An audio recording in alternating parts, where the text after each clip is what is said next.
In today's video, I'm going to teach you how to add a guitar track and record with the keyboard in Soundtrap. We'll move from signing in to opening your project to creating a guitar track, choosing a sound you like, and finally recording by playing on your computer keyboard. I'll explain what each screen is doing so you always know where you are and why you're clicking what you're clicking. First, head to Soundtrap in your browser and log into your account. Once you're in, you'll land on your home area. From here, go to your projects section.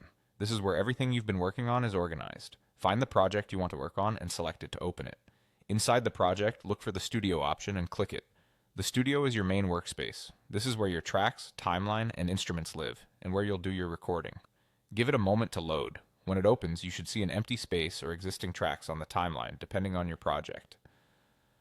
Now add a new track. Choose the option to add track, and when the instrument choices appear, select Guitar. This tells Soundtrap you want a guitar sound source for the new track. You'll see options for different guitar tones and styles. Next, pick a preset. Presets are ready-made sound settings that shape the tone for you, so you don't have to tweak amps and effects from scratch. If you want a smooth, natural sound, go for something clean. For a more aggressive vibe, choose a crunchy or overdriven preset. If you're aiming for a softer, acoustic feel, look for an acoustic style option. Take a moment to audition a couple so your tone matches the mood of your track. With your guitar track ready, it's time to record using the keyboard.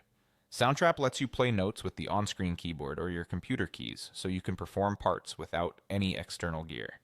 Before you start, set a comfortable tempo and turn on the metronome if you want a click to guide your timing. When you're ready, start recording and play your part on the keyboard.